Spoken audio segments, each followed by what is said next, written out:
Welcome back, everybody. Well, it's one of the most well-known unsolved cases in the Midwest. In June of 1995, Iowa TV anchor Jodi Huisentruit disappeared while on her way to work. Over 30 years later, her case remains active, and a new Hulu docuseries is taking a closer look. People don't just vanish on their way to work with no witnesses, no trace. They found the car keys laying on the ground, red high-heel shoes. You can see drag marks. We've got a problem. Good Monday morning. Welcome to Daybreak. I'm Jodi Huisentruit. Less than 24 hours after it aired, she would vanish. KIMT News anchor Jodi Huisentruit was just 27 at the time of her disappearance. Things went from we're just looking for somebody missing to we're looking for somebody that was abducted. There's a show called Gone at Dawn on 2020. The 2020 show, that's why. The docuseries is called Her Last Broadcast, digging deep on Huisentruit's life and career, as well as a new tip that led to a search in Minnesota last year. Here with more, please welcome executive producer Maria Oz. Maria, thank you for joining us. Thanks for having me. This has been such a big story in this part of the country for such a long time, but for those who aren't familiar with this story, what can you tell us about what you learned, what the story is about, and where we are now really with this?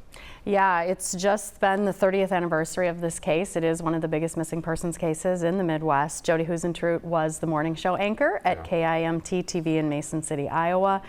She was running late for work. Her producer called her. She said she'd be right in, and then she never showed up. Police arrived there. Her belongings were strewn about the parking lot, but then, there's no trace of her, and there hasn't been for 30 years. And so we have done another show on this. We did a 2020 special a couple of years back. That really triggered a tip, which is what led to this docuseries with ABC News Studios and Hulu. Wow. I know that older cases, it's like people will look into them later, and they didn't have the technology or things that we have now, and they'll discover things now years later. Are you finding that to be true with this case too, where they could go back and look at DNA or things like that? Great question. So one of the challenges with this case always has been there's some evidence there, right, in the parking lot, things she dropped. But did she drop them? Did a perpetrator ever even touch any of these things, right? They are going to take a look at what they have and see if they can put that through for, potentially some new testing and new finds. Certainly we've all heard about advances in that, but there were only ear witnesses in this case. People heard screams that morning, but nobody called police. Nobody saw her taken.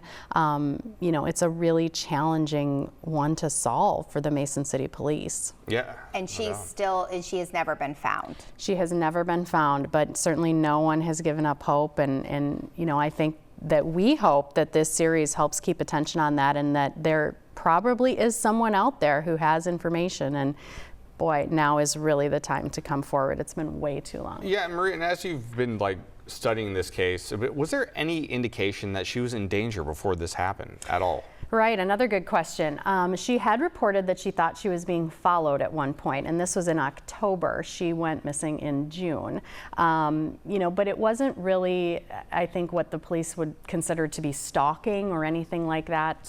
Certainly she drew a lot of attention as this local celebrity. TV news was a bit different back then. I mean, everybody was watching their local news, and they really were recognized all over the place. She certainly had fans and all of that. This series takes a look at 4 different persons of interest that have come to light over time. A couple who, if you've known the story, a couple who've been mentioned in the past, but then there's a couple brand new people that are being looked at, in here. So there's some brand new information, and we reveal that there has been a sketch of an individual that police are just now talking about that's been there this whole time, of somebody who was seen lurking around her apartment complex, possibly looking at her apartment just a couple days before she vanished. Yeah. So do they think I know it's speculation, but do they think it's someone who did know her, or someone like that didn't actually know her personally? Right. I think they have to look at all of the different possibilities. I think certainly this type of a crime, they have long considered it might be somebody who knew her, and maybe they've leaned that direction over time. Then there'll be something else that maybe suggests otherwise. I think they're open to all possibilities, and they would be the first to say, until we know who did it, we don't know who did it. This is, for me, I mean, first of all, I'm a woman who works in broadcast. Yes. I think women in general, we've always known we're afraid to walk to our car at night. We have the thing where we stick the key between our fingers. Yep. We have mace or whatever it may be, because there is a heightened sense of fear. And a case like this, I feel like at the time probably especially terrified people, but that doesn't go away. And I feel like that is one of those, I don't know, this one hits close to home. Mm-hmm. So that's very, I don't know, it just adds a layer to it. I want to know, I know you've done looked at many cases, not just this one. Do you ever get scared leaning into things like this, like uncovering things? Does it make you uncomfortable or nervous? I mean, I think there's a lot of chilling things, right, with all of these different cases, and people ask me that sometimes. Certainly what you pointed out in Jodi's case is that universal fear that a lot of women have of walking to your car and, you know, somebody's hiding there, somebody's waiting for you. Mm-hmm. And that happened to Jodi. And so I think that is always, you know, resonated with me.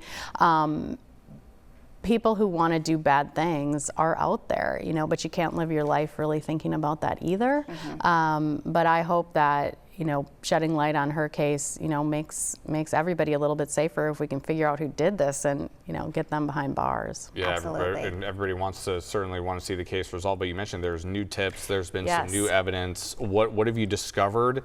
And is this case getting any closer to resolving? Yes, I think that, you know, some people in this viewership, certainly here in the Twin Cities, knows there was a big search that was done in Winstead, Minnesota, which is a rural part here. And, you know, you'll find out in the docuseries what we found there pertaining to one of the new persons of interest. I think they could be close. Sure, man. Well, it is, it's a wild story, and it's a story that we're still trying to get answers on. Maria, we thank you so much for joining us here today. Thank you. Thank you so much for shedding light on this. The 3-part docuseries is now available to stream on Hulu and Disney+. We will be right back. I watched it all last night. I know, he said he was going to watch one.